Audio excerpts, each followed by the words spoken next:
Thanks for coming by Sunday afternoon, the Sunday before the 2023 Festival of Colors, which we're getting ready and eagerly anticipating.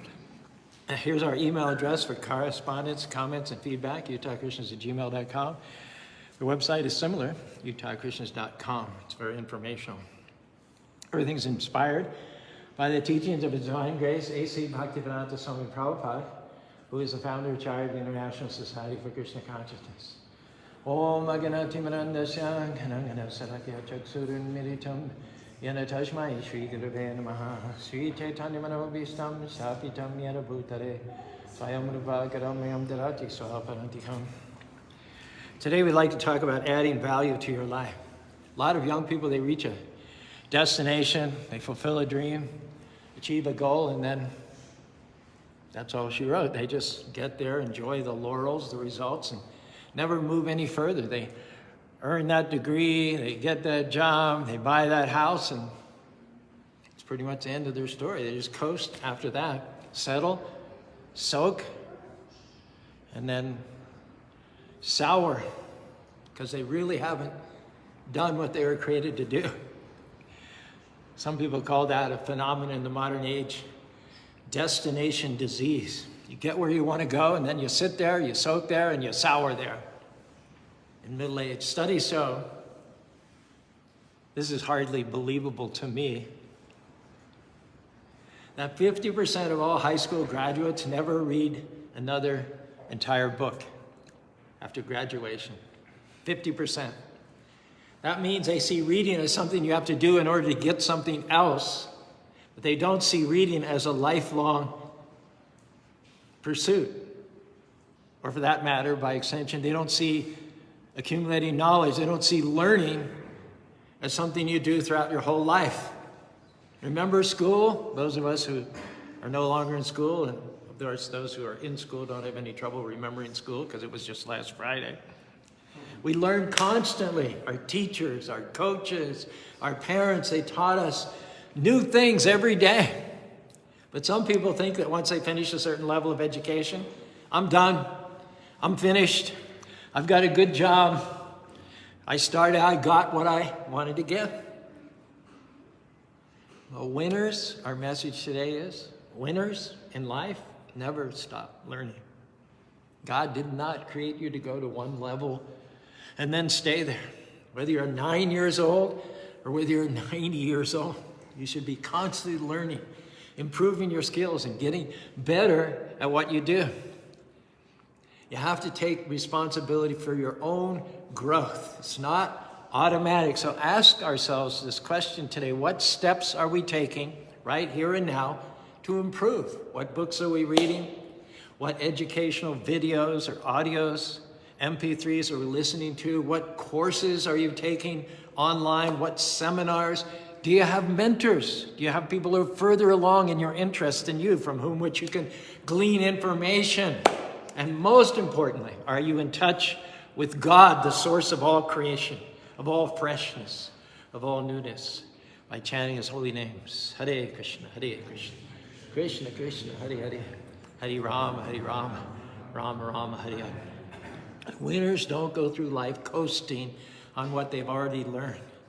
We all have treasure on the inside, gifts put into us by the Creator. Those gifts are not going to come out in and of themselves. It's like there might be gold, there might be millions of gold underneath your feet, but it's not going to jump up into your hands. You have to excavate. You have to bring it out, develop it. Srila Prabhupada, our spiritual master, didn't come to America until he was 70.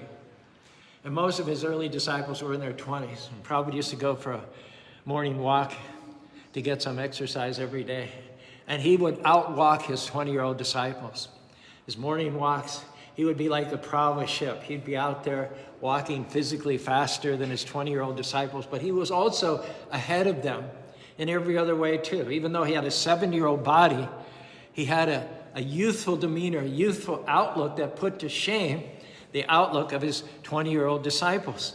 He was always writing, speaking, thinking, opening new temples, traveling, always staying fresh and youthful inside by chanting Hare Krishna, Krishna, Krishna, Hari Hari. Hari Rama, Hari Rama, Rama Rama, Hari Hari. Just look at God here. Look at God. Youthful, smiling, not looking older than 16 years old, because he's God. What's the use of being God if you have to grow old? If there's something that can make your version of God grow old, then that's God, and this is not God. You saw what I'm saying? What's the use of being all-powerful if you have to get old? That means there's a power greater than you, right? So I hate to say this, but I say this to the whole Western civilization that thinks God's an old guy, pretty much more or less. Duh. God would never be old. He's eternal, right? Even if you don't believe in God, at least hypothetically, he's eternal. To be eternal means he never dies, right? I've got my hand up for point one. I'm keeping it up for point number two. So if he's eternal, he never dies, then guess what? He never grows old. Keep my hand up. Okay, it took like 15 seconds. God is youthful, he's young. Western society after 2,000, 3,000, still doesn't get it. Still doesn't get it. We go to church, we're all somber, we're all serious, you know. We better be careful not to be too exuberant or too excited or too animated, because God might get a heart attack, you know. God might have a nervous breakdown, you know. And when we go to the spiritual world, we have this to look forward to. No ice cream today because God's watching his blood pressure. Keep your voices down. God's taking his afternoon nap. Hello, God is youthful. He's fresh. He loves new things. He works in seasons. And when we stay in touch with him by chanting his holy names, we also stay in touch with his freshness. I've been chanting Hare Krishna for about 50 years.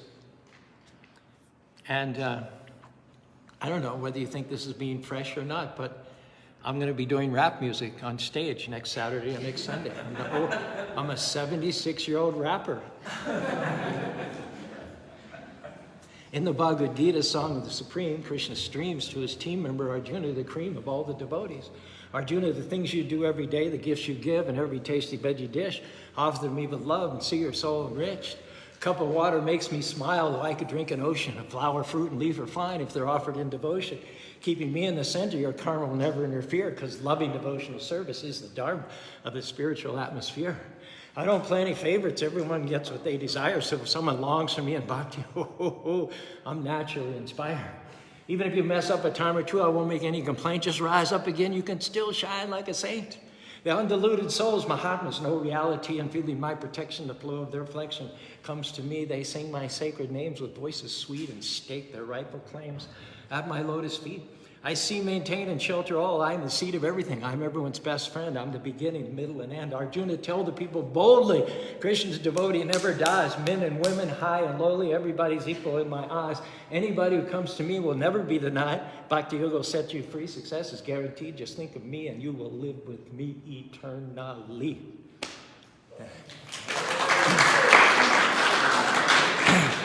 So can I assure you that if you chant, you'll not get stale, you'll not get stuck. The chanting brings freshness to your marriage, freshness to your family, freshness to your career, freshness in your walk with God. An incidentally young devotee named Prahlad Maharaj, who was only 5 years old, he says, Komara machara pragna dharmam bhagavana. One who is sufficiently intelligent should use the human form of body from the very beginning, even at 5 years old, to practice the activities of devotional service. The human body is most rarely achieved. It's not that common amongst 8,400,000 species of life that are spread throughout the universe. And although it's temporary, just like the bodies of animals and reptiles and mammals and aquatics, the human body is meaningful because in the human form of life, and only in the human form of life, can one perform devotional service. And even a slight amount of that devotional service is so potent that it can give one complete perfection in life. Now, we have some of those 8,400,000 species of life on the property here. There's one African gray and a macaw downstairs. And they're just cute, they're loving, they're affectionate. They laugh, ha, ha, ha, ha, ha. They're just amazing. And they live as long as we do. But the thing is, they're about the same level of emotional development and intelligence as a 3-year-old human being. And I mean, that's cute, right? It's cute for a macaw, it's cute for a 3-year-old human being. But the difference between the macaw and the human being is that when the macaw is 60, he'll still be like a 3-year-old. But that human being who was so cute as a 3-year-old, if he's still like a 3-year-old when he's 60, no, that's not cute. That's probably the furthest thing from cute that you could possibly imagine. So we're supposed to develop, we're supposed to mature, we're supposed to grow, we're supposed to use our talents and abilities and keep moving forward.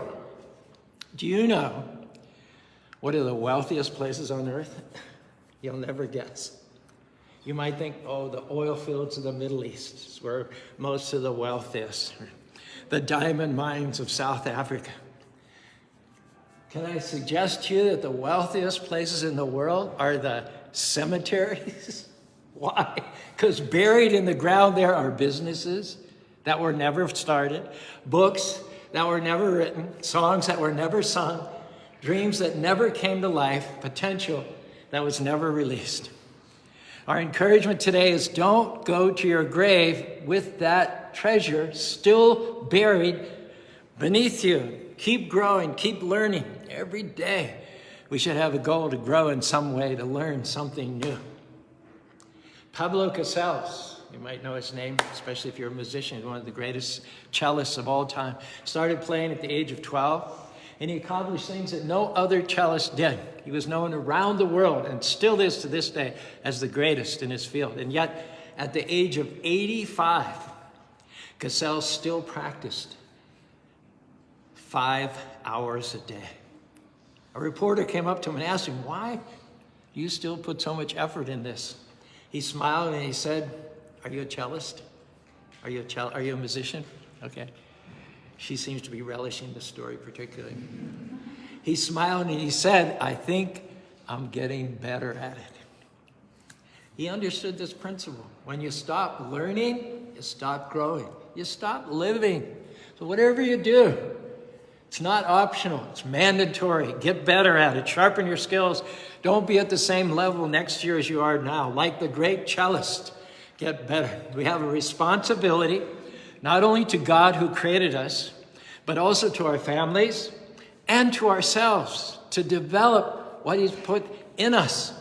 Whether you're in sales or human resources or auto mechanics, whether you're a teacher, healthcare, you can always expand your knowledge and improve your skills. Read books to learn how to communicate. Work as a team member. Work more effectively. No matter what you do, there are people who have gone where you're going, trod the path that you want to tread. Search them out. Listen to what they have to say. Take some time. Turn off the TV. Invest in yourself. You should be doing something intentional and strategic every day to improve your skills. And here's a point, too, not to be vague in your approach. Don't say, well, if I have the time, I'll do it. No, you're better than that. You've got too much in you to stay stuck where you are. Your assignment is too important. Your destiny can be too great. And here's a game some of us play. When, then. You know what I'm talking about? When, then. Say, God, I'm waiting on you. I'm waiting on you. When you make my boss treat me better, then I'll perform better at work. When my wife shows some interest, then I'll try and restore our marriage. When those kids start making better choices, then I'll spend some quality time for them. You've got it backwards. I was running down in the indoor track at BYU a few years ago. Track team would put their workout up on a board, and every once in a while they put a motivational sentence there. And I love this one. You probably heard it before. Success is when preparation meets, anybody know? What? Preparedness. Success is when preparation meets. Preparation, hard work are same. When preparation, hard work meets opportunity. Is that jive? Success is when preparation meets opportunity. You have to be proactive. You can't sit and wait for it to drop in your lap. And when God sees you doing your part and developing what he's given you, then he'll do his part to open up doors that you couldn't open up in your own. You might be tempted sometimes to say, well, true, I'm just too busy. I don't have the time to take training courses. I don't have time to read the books. I don't have time to learn things. So much pressure at work. That's the wrong attitude. It reminds me of these two lumberjacks. They were chopping down trees. One of them said, I'm going to take a break, sharpen my axe, have a drink, have a cool drink of lemonade, maybe get a sandwich. So he knocked off for a couple of hours. The other guy said, no, I don't have time. I've got too much to do. I'm not going to take any time off. I'm just going to keep working. So the first guy went, sharpened his axe, had a sandwich, a drink, relaxed, and came back about 3 hours later. And in the remaining time in the afternoon, he chopped down twice as many trees as the poor guy that had kept working. So we learn from this, it's worth it to take time for yourself, to train for yourself, and to sharpen your axe so you can then work more effortlessly and more productively in less time. Doesn't matter whether you're a teacher, a carpenter, a banker, doctor, painter. Don't settle where you are. Bring honor to your Creator by dovetailing what you're doing in order to honor him. Don't coast on your laurels, but stir up what God has given you and get better and better and better and better at it. This is a call this afternoon. God guided your steps here so you could hear this call to action. Make no mistake about it, I'm listening too, I'm listening as well.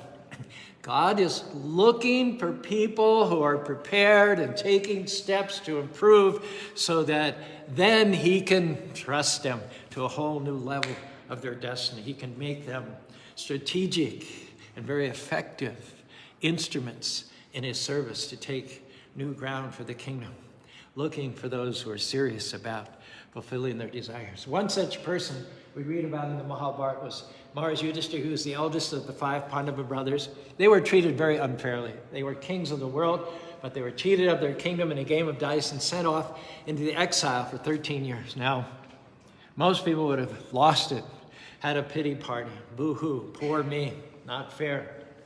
But Yudhishthira, he thought this was a great opportunity because saints and sages don't live in the cities. They live in the forests. He saw this 13 years as an opportunity to visit all the great saints and sages and hear the stories about kings and other sages and yogis for thousands and thousands of years of history. And he soaked it all in. He absorbed it. He became surcharged with knowledge because he had all these mentors and all these tutors and all these wise men. For him, it was a time out to sharpen his skills, sharpen his wisdom, so that at the end of the 13 years exile, he would become a better king than he would have been had not the exile taken place in the first place. Now, there's one incident in the Mahabharata where in exile, all 5 brothers are tormented by this terrible thirst. And one of them says, I'll go look for water. And he comes to this beautiful, beautiful lake. There's this heron standing in the middle of the lake. The heron says, this is my lake, and you can't drink the water without answering my riddles. The first brother said, go jump in the lake. And he drank, but as soon as he drank, he fell down unconsciousness, almost as if he was dead. No sign of breathing. Second brother came, and he saw his first brother there, but he said, I'll grieve for after I have a drink, so thirsty. The heron told the same thing. He brushed it off, took a drink. All 4 brothers came, they drank against the advice of the heron. They were all lying there, still unconscious, when Yudhishthira arrived at the scene. Now, Yudhishthira came late, so you can imagine he was even more thirsty than the first 4 that arrived. The first one had seen 1 brother down, and the other had seen 2 brothers, and the other had 3. He sees all 4 of his brothers down as if they were lifeless. So who wouldn't become overcome either by grief or by thirst? And yet, when the heron asked him to answer his riddles first, Yudhishthira thought, something's up here.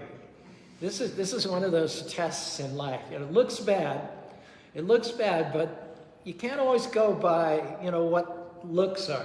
God is ultimately in control, and nothing happens without God's will. So let me just hold it together and see what happens, see what God has in mind. And after all, I've been soaking up knowledge and wisdom for so many years. This is going to be a good opportunity to use it.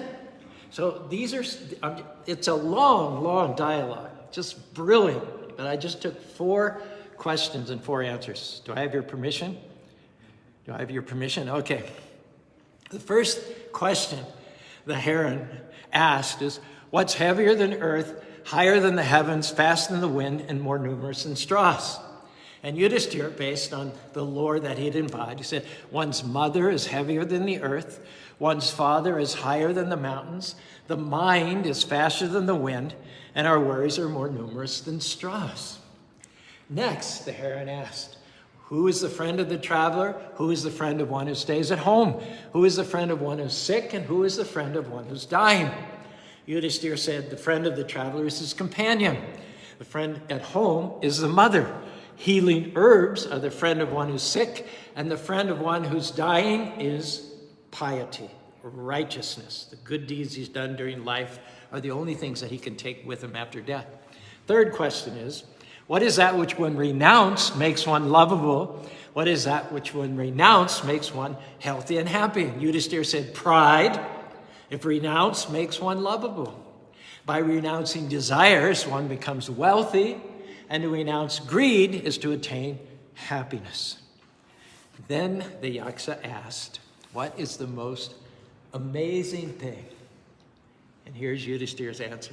The most amazing thing that I've learned in my time on earth is that even though every second thousands and thousands of living entities are rushing in rivers to the abode of the Lord of Death, Yamaraj, every one of us who's left thinks, well, that's not going to happen to me. That's them. My grandfather died, my great-grandfather died, my father died, my mother died, but some or other, there'll be an exception made of me. And I know we don't think that consciously, but we act as if we had 60, 70, 80, 90, 100 years to leave, rather than the fact that death, like a black snake, is already hovering over our shoulders. And I lied to you. I said I would give you 4. I've got 1 more. The heron asked this question, what is the real situation in this material world? And remember, this is a guy that hasn't been sitting watching TV, for 13 years. He's been getting the straight sauce from the seers of the truth. You see what I'm saying? So Yudhishthira says, based on what he's learned, this material world is like a frying pan. The sun is the fire. The days and nights are the fuel. The passing seasons are the stirring ladle, and time is the cook.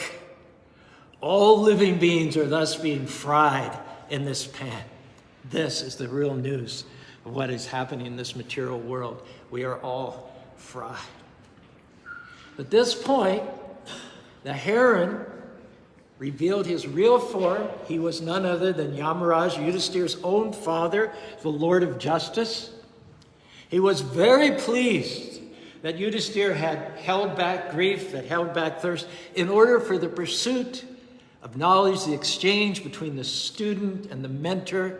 He recognized that he was a very special person after God's own heart, and he blessed him. What was once a few minutes prior looked like a hopeless, world-ending situation, now Dharmaraj gives his son a number of significant blessings which turn their whole desperate situation around. First is he brought all of Yudhishthira's brothers back to life. Second, he said, please drink as much as you like, swim in it, shower in it, take some home. Then he knew that one of the conditions of the Pandavas living 13 years in exile was in the 13th year, they would have to live unrecognized. If anybody recognized them, then they would go into exile for another 13 years. And they're easy to recognize. They're big, powerful, noble. There were no 5 personalities so resplendent on the whole earth as these 5. But the Yachi said, I give you the benediction. If you go to Matsu Kingdom and apply in various capacities to King Bharat, he will hire you and nobody will recognize you. That came to be. They went to the kingdom of Bharat. Bhima, who had the strength of 10,000 elephants and was a voracious eater, he got the job as a cook. Nakula took care of the horses. Sahadev took care of the cows. Arjuna became a dancing master for the young daughters. And as soon as King Bharat saw the nobility of Yudhishthira, this is a man who doesn't get stuck, who doesn't stay still. He's open, he's fresh, he's looking for new things, new discoveries. King Bharat said, I want you right by my side. I want you as my constant companion. They just walked in out of the desert and applied for these jobs. And within a year, Yudhishthira was running the whole kingdom. He was entrusted by Bharat with all the responsibilities of running the kingdom. It reminds me of that saying that cream rises to the top. And God is of such a nature that he's always looking for such type people to promote. He doesn't just randomly close his eyes and say, you won the lottery, it's your lucky day. No, he looks for people who have developed their skills. When we read about Prabhupada, our spiritual master, establishing a worldwide international society for Krishna consciousness, which currently has 800 branches at the ripe old age of 70, we wonder how an elderly man can do what he did. And the answer is, he did his part, and Krishna took him places where no man has gone before. He gave the sermons. Prabhupada came at the age of 70 in 1965, and he passed away at the age of 82 in 1977. Now, during those 12 years, an old man, he traveled the world, circled the world 14 times in 13 years. It might be fun for us young kids to do a bit of traveling now and then, but traveling as an old man, that much travel, not fun at all, not fun at all. While traveling, he established 108 centers. He initiated 5,400 students, and the condition was no illicit sex, no gambling, no intoxication, no meeting, and chant Hare Krishna about an hour and a half a day on your beads. He wrote 5,000 letters, most of them by hand, to his disciples all over the world. He gave 3,000 lectures, and he translated and saw published and distributed 80 books. So he did his part. And Krishna did his part too. Those seeds that Prabhupada planted have sprung unbelievably. And that's why Krishna chose Prabhupada above younger men, more complacent men, more blessed men, more gifted men, because whatever Prabhupada he used 10% in the service of Krishna. And that's why Prabhupada went to a level above and beyond any others. And this is our message today. Your skills need to be developed. You need to spend time every day learning, growing, improving. Prepare yourself for those newer and newer levels that God has in mind for you. Some of us might be in lower positions. We might be overqualified for the position that we have, overeducated for where we are, in a position that seems insignificant, menial. But you know you have so much more in you. At that time, it would be easy to slack off and just say, there's no future here. Why should I put any effort into this dead-end job? I'll prepare as soon as I get out of this place. I'll prepare when some good breaks come my way, or when the boss recognizes my brilliance and promotes me. Maybe then I'll take some courses. Maybe then I'll lose a few pounds, have a better attitude, buy some new clothes. Well, that's backwards. You have to start improving right now where you are. Bloom where you are planted. Start sharpening your skills while you're waiting. Study your manager's work habits. Study your best supervisor. Learn how to do their jobs. Be prepared to step into those shoes. It is said by Scripture that a man's gifts make room for him. If no doors are opening at present, don't be discouraged. Just keep on improving your skills, developing your talents. You might feel that you're stuck where you are. You might feel that that supervisor is not going to move on anytime soon. But can I tell you, if you outgrow him, if you outperform him, if you outproduce him, if you know more than him, your gifts will make room for you. Somehow, some or other, some way, God will open a door and get you to where he wants you to be. Don't worry about who is ahead of you or when your time will come. Just keep growing, keep learning and preparing. When you're ready, the right doors will open. Fact is that Krishna may not want you to have your supervisor's position. That may be too low for you. He may want to thrust you right past your boss, put you at a whole new level. I've heard about lots of receptionists who went from answering the phones to running multi-million-dollar companies. You can, you will if you develop what's in you and go further than you can ever imagine. Here's a statement, you might have heard it before. Your talent is God's gift to you. How you use it is your gift back to God. So are you doing that? Or are you coasting, being comfortable, not having learned anything recently? Our message is you have so much more in you. Studies show that the average person only uses 11% of the brain.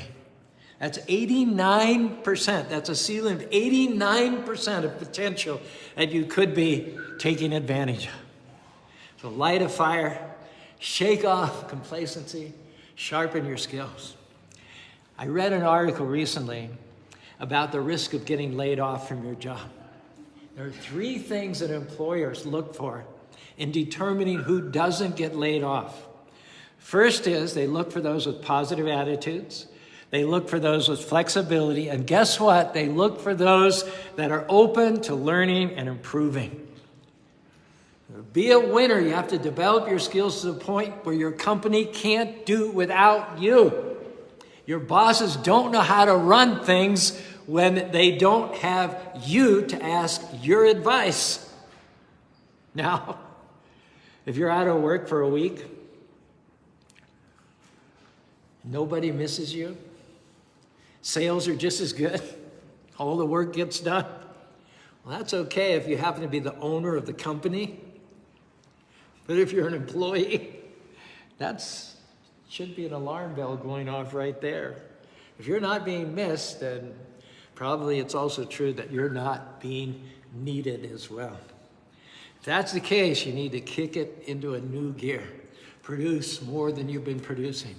We have treasure in ourselves. The talent and skill that we have needs to come out where it can be noticed. Scripture says, do you see a person skilled in their work? They will stand before kings and great men. Keep sharpening your skills. Cream always rises to the top. You should be so productive, so filled with wisdom that no matter where you are, like Yudhishthira, you'll end up running that corporation, running that company. But don't come down with destination disease. Break out of the box. Learn things new. Will Rogers, the American comedian, he said, even if you're on the right track, if you just sit there, eventually you're going to get run over. And when you study and when you learn and when you advance and use your time profitably, some people may call you a bookworm. Some people may call you a geek, or some people may call you a nerd. But don't worry about those names, because in a few years, those same people are going to be calling you the boss, the CEO, the president, the senator, the pastor. Hare Krishna, Hare Krishna, Krishna Krishna, Hare Hare, Hare Rama, Hare Rama, Rama Rama, Hare Hare. Are you surprised, after everything we've said, to learn that Thomas Edison, Henry Ford, and Harvey Firestone had summer homes right next to each other in Florida? So they knew this principle that who you associate with makes a difference in how far you go in life. If your friends are Curly, Larry, and Mo, you may have fun, but you're not going anywhere. It is said in Scripture we should redeem the time. Time is a gift. God's given us 86,400 seconds in every day. You're not being responsible with what Krishna or God gave you if you're hanging out with time wasters who have no goals and no dreams. We have a destiny to fulfill. God has amazing things in our future, and it's critical that on the way we surround ourselves with people who inspire us, people who challenge us. If you're the smartest one in your group, then your group is too small, or you need to get another group. Don't be around people who know more than you are without taking advantage of them. Don't be intimidated by them. Be inspired by them. One last example, we're finished then. If you take the seed of an oak tree and put it in a little 5-gallon pot, that tree's never going to grow to the size that it was meant to be. Why? Nothing wrong with the seed, nothing wrong with the soil, but it's restricted by the smallness of the pot. In the same way, Krishna has embedded us with the ability to do great things in life, talent, skills, aptitudes, but the key is not to be restricted by your environment. Your friends may be small-minded, holding you back. The people you hang around with, negative, dragging you down, nitpickers, gossips, complainers, critics. You need to get out of that small environment, out of that little pot, because God intends for us to soar. It's fine, of course, to help people in need, but you don't spend all your time with them. What we need, what is nourishment for the soul and what activates God in our life, are talented, smart people in our lives. Winners who are further along than us and who can inspire and challenge us to rise higher. And when you take this kind of responsibility for your growth, believe me, God will honor your efforts. Promotion, good breaks, businesses, books, and divine connections are in your future. Now you have to take the time to prepare, not to get caught with complacency and inertia. Treasure is in you, waiting to be developed. Redeem the time. Make a decision to grow in some way every day. If you keep sharpening your skills, getting better, Krishna promises you your gifts will make room for you. Like with Prabhupada, like with Yudhishthira, and like with so many of the heroes of faith throughout history, because you're going to be prepared. I believe that Krishna is going to thrust you into the fullness of your destiny in this life and next life. You'll go back to home, back to God. If any of that sounds good to you, just raise your arms along with me. Say it together. Hare Krishna, Hare Krishna, Krishna Krishna, Hare Hare, Hare Rama, Hare Rama, Rama Rama, Hare Hare. Thank you. You're welcome to stand up, and Jai Krishna is going to lead us in a little bit of chanting.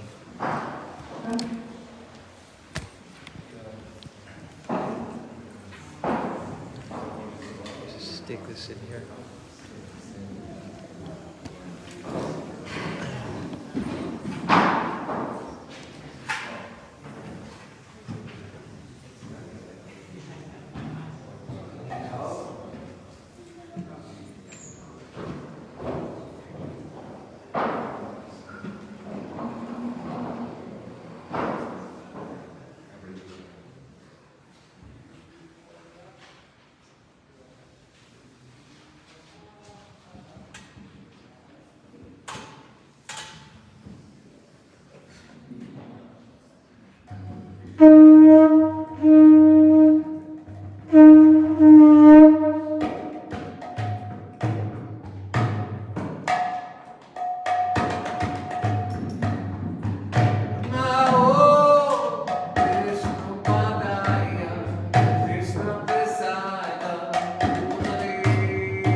believe.